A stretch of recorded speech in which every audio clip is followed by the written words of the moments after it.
how in the hell do you stop this Ohio State offense? What do you do? You know, I've hit on this a couple times, and it's very similar to like a USC right now. Defenses are between a rock and a hard place. And when you have a guy like Ryan Day who understands that offensively, as long as you don't get greedy and kind of back the defense into a corner and make them show their hand, which you can do formationally, which you can do with the personnel they have, you really can't dedicate two hats to any one player on that football field. Am I wrong? I mean, defensively, you can't do it. And if you do, then you're losing a hat in the run game, and they got three guys in the back behind CJ that can tote that thing, and they got guys up front that are moving it. So it's like when you're sitting here looking at Ohio State, it's almost like we gotta play bend don't break football, be gap sound, understand that we're gonna take it in the chin a couple times and hope they give us something, or you have to literally have the dudes outside that can match up consistently to where you're like, all right, I can trust three of these guys one-on-one 70% of the game. You can't do it though. Nobody has the guys like that. And nobody has that. I mean, Georgia might have some, but like, I don't think anybody else really has them. Not all game.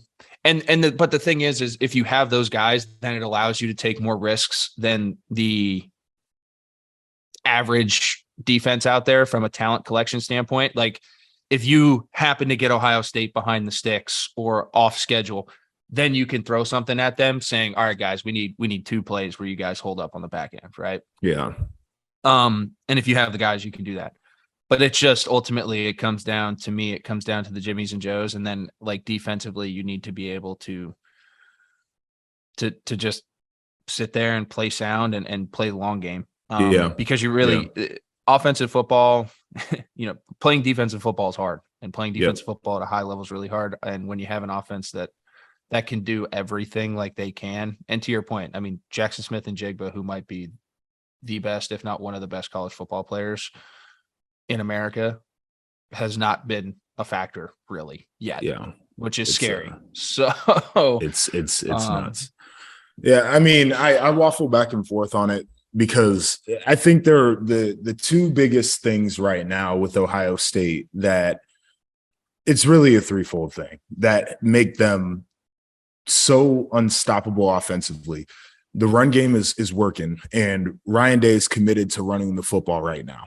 And I think those two things are important. As the offensive line is much better, those running backs are running with passion, but like, Ryan Day he's made a commitment that he is going to run the football early, and he's going to do it often. And you can't just try to sit there and say, okay, they are a great passing team. Maybe they're not a great running team. Like we can try to maybe, use more resources to defend the pass. They're not doing that.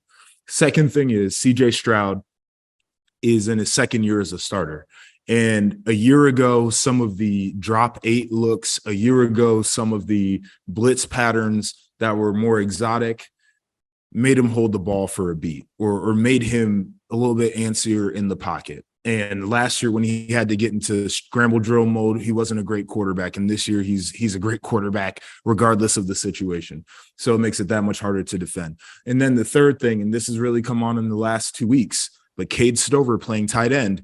Now you've got that other weapon out there, and it's not just the wide receivers, but it's like, how are we going to match up on this guy? Because he is a physical point of attack tight end who can run like a damn deer. And now it's like, oh my gosh, what am I going to do? Because I was a 250-pound linebacker, so you like the size, but I wasn't running with that cat all game long. But these safeties, he's going to bully them. He's going to go up in high point of football on those guys. Like, I have no idea what you do with that kid. And that's why I said, I mean, if you add that in there, now you're mixing different personnels and you're getting even more of an advantage in the run game. Like and then play action becomes a big thing. Yep. So this offense we've talked about it preseason. And I think you bring up a great point, is Ryan Day's commitment to running the football, as opposed to the past few years where I think he's gotten very, very pass happy in certain situations, especially in tight games. but that's like most quarterback coaches. I'm going to defend him here. Most previous quarterbacks want to do that. So I'll defend him on that one. But for sure, the growth from that standpoint, from a play caller's perspective, is huge. And I think that just makes this team that much more dangerous. And if they can continue to grow, man, I'm telling you, they are a serious national championship contender. Yeah. And the final thing I'll say is, if I'm a defensive coordinator, I'm probably trotting out quarters defense. It's good in the run, it's good in the pass. And I am going to make them be extremely patient. I'm going to test CJ Stroud and Ryan Day's patience to march the length of the field, just taking what we're giving them. If you can throw those 5-yard outs and be comfortable doing that, and you can march down the field, and we're not going to let the ball go over our head, and we're going to play pretty stout in the run game, you might get a 3 or 4 yard gain on the ground, but you're not breaking a big one. I'm going to see how many times you can really be patient and do that without trying to take the shot and then putting yourself in a 2nd and 10 situation. Like, I really want to test if you can do that. And I think that is the best way to give yourself a chance, because when you start trying to get exotic and you start trying new things, and you do anything that isn't structurally sound, you do anything that puts too many guys on a freaking island, you're in some trouble. Right. But outside of that, there's not an answer. Like, there's not a place where I say you attack this weakness and you have an advantage defensively. It does not exist to me at this moment. Maybe it'll be exposed down the line. Maybe there's a coordinator out there, Phil Parker, when they go to play Iowa. He's a mad scientist. He's a genius guy who finds what the weakness is. But to me, I'm not exactly sure. Well, it's kind of funny you say that. I mean, they don't really get exotic. I mean, they're quarters and cover quarters. They hold it down, and they say, this is who we are, and we're going to play sound. We're going to be gap sound. We're going to be structurally sound and go. So, we'll see that here soon. Maybe at some point. I don't know if they play this year, actually.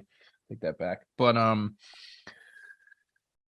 think it's kind of like the old Indianapolis defense when they knew they had Peyton Manning on the other side. Like, they just played quarters, and they're like, Peyton's going to score us 38. We just got to get one stop. That's kind of how you have to have an offense like that on the back end to keep up, which, not a lot of teams have. But I mean, that's pretty much your only prayer defensively. And I don't even know if you're going to find a chink in the armor. There's going to be a mismatch. Someone's going to screw up every once in a while, but I don't think it's going to be one of those things where you can sit there and say, as a team, confidently to your unit is in a defensive meeting headed into that game, we're going to attack Ohio State right here, because this is where they're deficient. Like, no, nah, man.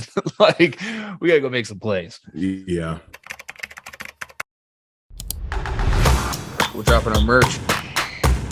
We got to start calling Underwood Daddy Brad. But I'm a big pod guy.